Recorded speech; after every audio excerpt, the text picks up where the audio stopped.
Olá, tudo bem? Está no ar mais um Universiência, o primeiro programa brasileiro de TV e internet, produzido por meio da colaboração entre TVs e instituições de ensino superior públicas nordestinas.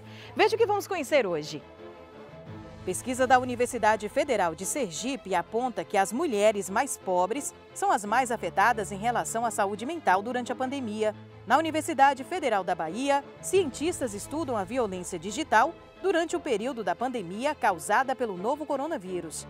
E ainda, um projeto da Universidade Estadual da região Tocantina do Maranhão busca melhorar o crescimento e resistência do feijão calpi.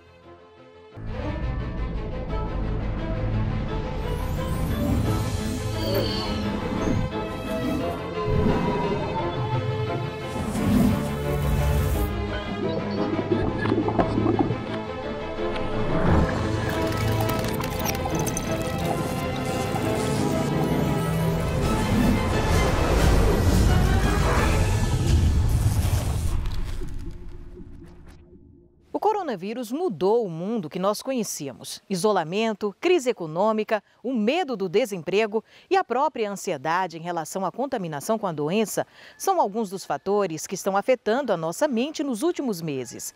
Uma pesquisa feita pela Universidade Federal de Sergipe mostra que as mulheres são as mais afetadas em relação à saúde mental durante a pandemia.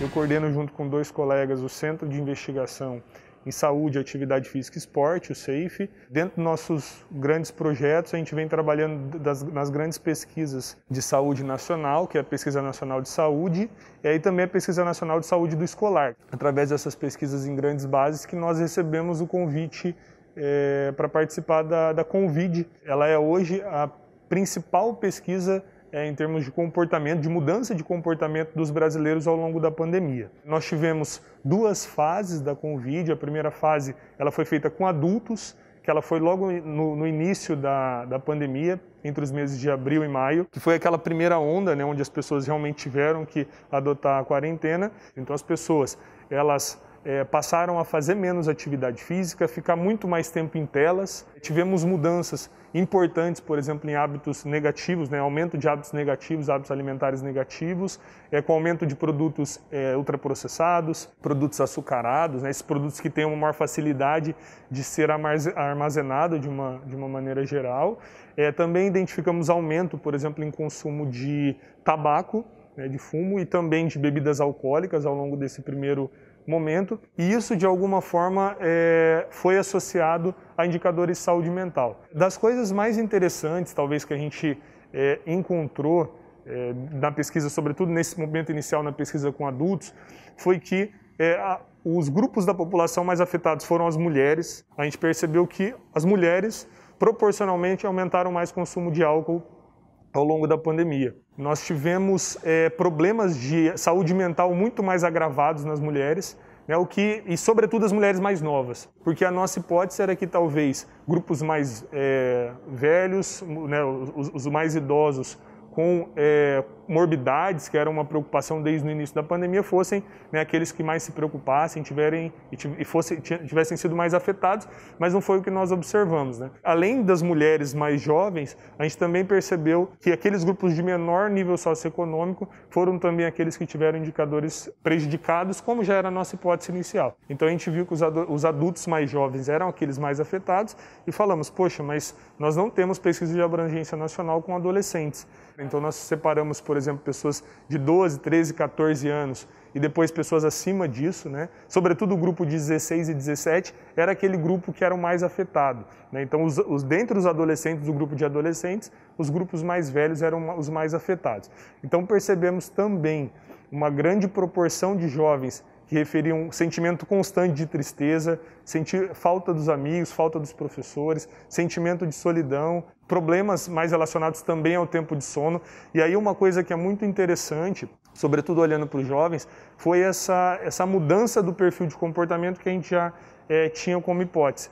Eles passaram a fazer muito menos atividade física. Para se ter uma ideia em termos de números, né? A gente tinha antes da pandemia em torno de 10 a 15% dos jovens que não faziam atividade física em nenhum dia da sua semana, e passamos a ter 40% dos jovens com essa proporção. Mas tão ou mais preocupante que isso foi o fato deles estarem em casa e as exposições às telas. Nós tivemos, por exemplo, mais de 60% dos jovens que participaram da nossa pesquisa que reportaram ficar mais de 4 horas em frente a telas diversas.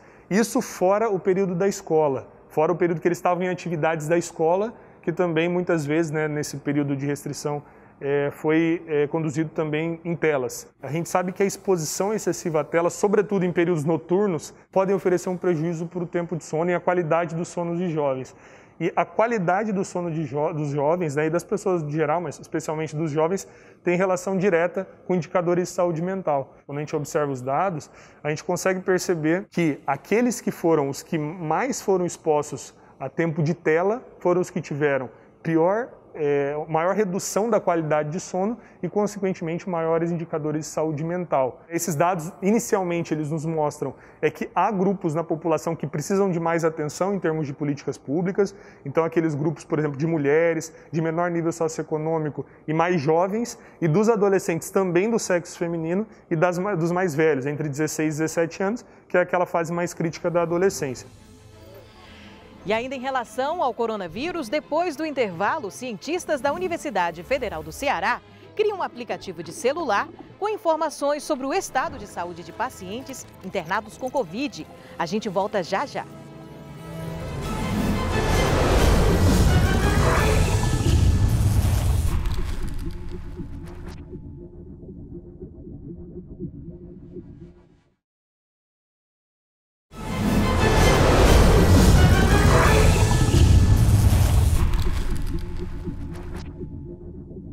A pandemia do novo coronavírus nos obrigou a um necessário isolamento social. Em razão do distanciamento, muitas pessoas passaram a ter um ambiente online como local de estudo, trabalho, lazer e manutenção das relações sociais. Com isso, questões do universo virtual ficaram evidentes, desde as precárias infraestruturas de rede até as violências digitais. Atenta a estas questões, uma equipe de pesquisa da coletiva Periféricas e do Grupo de Pesquisa em Gênero, Tecnologias Digitais e Cultura da Universidade Federal da Bahia iniciaram a pesquisa Covid-19, Violência Digital de Gênero no Brasil durante a pandemia.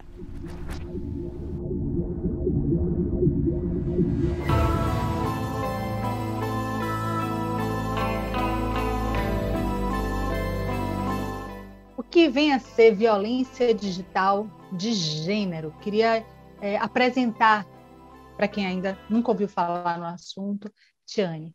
Tudo que acontece no ambiente da internet, a gente trata como ambiente digital, né? Então, todas as violências, seja um xingamento, seja uma perseguição, seja quando uma pessoa cria um perfil falso com a sua identidade, quando uma pessoa entra no seu e-mail sem a sua autorização, quando uma pessoa vai na sua rede social, xinga você, ofende você, quando isso recai sobre as mulheres, as violências são ainda maiores. E aí, se a gente também for racializar, a gente tem uma maior violência com as mulheres negras, com as mulheres indígenas, também quando se soma a essas violências a violência racista.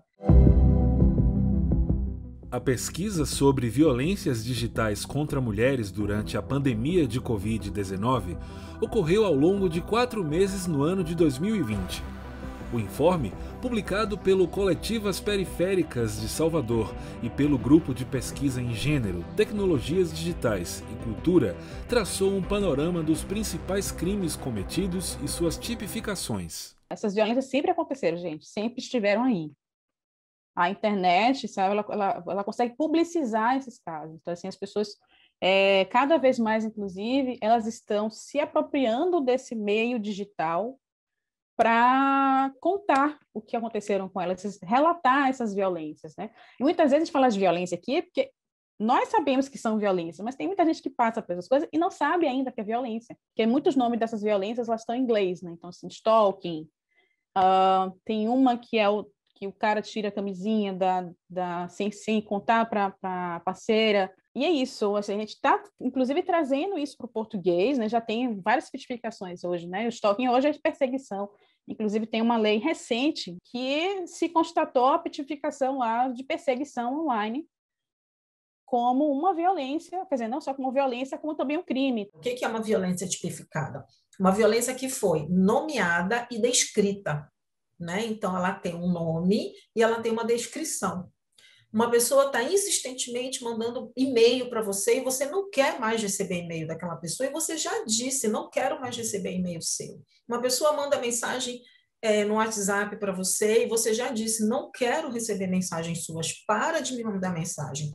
E a pessoa insiste, isso é uma violência. Não, e quais violências são mais evidenciadas nessa pesquisa de vocês? Um resultado? Tem sextorção, que é essa captura, né, de imagens íntimas que você tem, e a pessoa, o ex-namorado, proximamente, começa a te chantagear, de que se você não fizer algo para ele, ou voltar o namoro, enfim, que ele vai compartilhar essas imagens para outras pessoas, para a internet, para a família, para jornal. Isso está acontecendo muito com jovens, gente, com adolescentes. Então, esses meninos estão imprimindo essas imagens, colocando por toda a escola, sabe? Então, as plataformas e a legislação brasileira ainda precisam se concentrar mais em resolver essas violências. A gente não pode desistir. Por mais difícil que seja, a gente precisa insistir nessas denúncias, porque só fazendo pressão é que a gente vai conseguir que alguma coisa mude.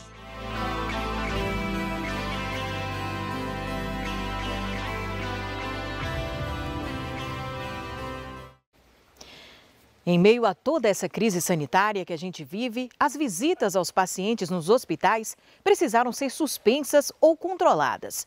Para frear o risco de contaminação, os acompanhamentos também foram interrompidos. Mas então, como saber ou acompanhar as notícias dos internados? A demanda levou cientistas da Universidade Federal do Ceará, em parceria com a Fiocruz, a criar um aplicativo de celular. O objetivo é fornecer informações dos pacientes internados para os seus familiares. É o Convive Social. A pandemia da Covid-19 levou os profissionais da área da saúde ao limite do cansaço. Os hospitais seguem funcionando em ritmo intenso, com um número de pacientes muito superior ao normal. No Hospital Geral de Fortaleza, além dos casos atendidos em diversas especialidades, a unidade também passou a acolher pessoas contaminadas pelo coronavírus. Até um hospital de campanha, anexo ao prédio principal, precisou ser criado para dar conta de tantos doentes. Em meio a toda essa crise, por questões de segurança sanitária, as visitas aos pacientes precisaram ser suspensas. Também pelo risco de contaminação, não pode mais haver acompanhante para os pacientes internados. Surgiu então um novo problema: como trazer para as famílias aqui fora notícias dos que estão se recuperando lá dentro. A solução temporária, segundo a assistente social do hospital, foi ligar para os familiares uma vez por dia, uma atribuição a mais para os médicos já tão sobrecarregados. A gente sabe que isso às vezes não acontece da forma como todos nós desejaríamos, né? Porque tem uma sobrecarga de atendimento no hospital e muitas vezes o médico fica entre ou eu me comunico com as famílias ou eu faço o atendimento, né, assistencial para os pacientes. Para tentar resolver esse problema, o hospital procurou a Fiocruz, que se juntou ao UFC para criar uma plataforma digital de comunicação, batizada de Convive Social. O projeto já passou pela fase de pesquisa. Para compreender o problema, médicos, enfermeiros, assistentes sociais, fisioterapeutas, pacientes e familiares foram ouvidos pelos pesquisadores. Estamos fazendo todo um trabalho minucioso para entender qual a necessidade do usuário e para que assim a gente possa desenvolver essa aplicação. Então é um processo que é demorado, é um processo que exige muita dedicação e precisa realmente ir a fundo.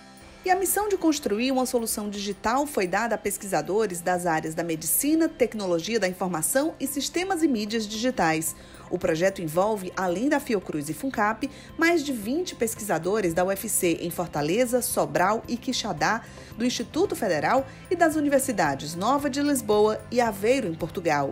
Uma das coordenadoras explica que a plataforma será um aplicativo para celulares, de fácil preenchimento para médicos e simplificada para a boa compreensão das famílias. O médico vai entrar, vai colocar essas informações, vai colocar alguma observação que ele julgue necessário e a família vai ter acesso a essa informação. Mas ainda é muito cedo para a gente delimitar as funcionalidades todas. As primeiras versões da plataforma devem começar a ser testadas nos próximos dias. A expectativa, segundo o coordenador do projeto, é que essa nova forma de comunicação, criada especificamente para resolver a crise da Covid, fique como um legado da pandemia para a modernização dos hospitais. Está construindo uma plataforma para garantir a comunicação entre os hospitais e a família dos pacientes, não só para a Covid, mas a gente quer estender isso para as outras patologias. A gente quer criar uma plataforma de comunicação para os hospitais do Brasil e do mundo.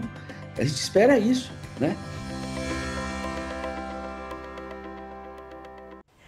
E daqui a pouco a gente está de volta com um projeto desenvolvido por cientistas da Universidade Estadual da região Tocantina do Maranhão. O trabalho promete melhorar a produção e a qualidade do feijão calpi. É depois do intervalo.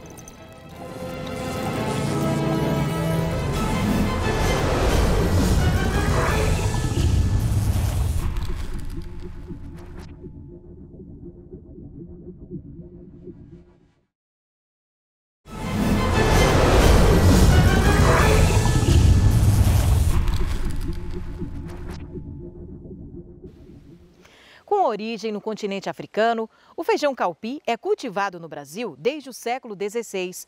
O grão é um dos principais componentes da nossa mesa nas regiões Norte e Nordeste, especialmente na zona rural.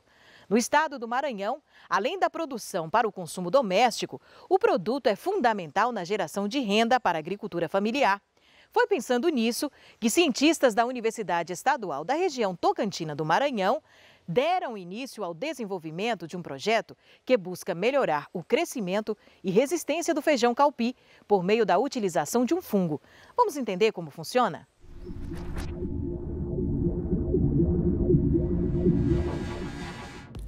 Feijão macaça, feijão de corda, feijão de praia, feijão da colônia, feijão miúdo, feijão manteiguinha. São vários os nomes populares pelos quais o feijão calpi é conhecido. Cultura de origem africana, o cultivo do feijão calpi foi introduzido no Brasil na segunda metade do século XVI pelos colonizadores portugueses no estado da Bahia, sendo então disseminado para todo o país. O feijão calpi é um dos principais componentes da dieta alimentar nas regiões Norte e Nordeste do Brasil, especialmente na zona rural. No estado do Maranhão, a produção destina-se ao consumo doméstico e possui grande importância na geração de renda da agricultura familiar. Foi pensando nisso que a professora Ivaneide Nascimento, da Universidade Estadual da região Tocantina do Maranhão, o EMASul, deu início ao desenvolvimento de um projeto que busca melhorar o crescimento e resistência do feijão calpi por meio da utilização de um fungo.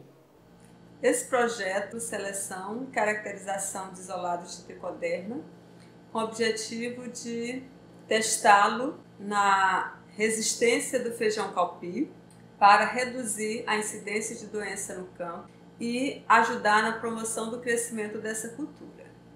Por que o feijão calpi? O feijão calpi é uma cultura cultivada principalmente na agricultura familiar por pequenos produtores. Eles possuem problema de usar baixa tecnologia, então as interferências na produção dessa cultura, principalmente pela incidência de doença no campo.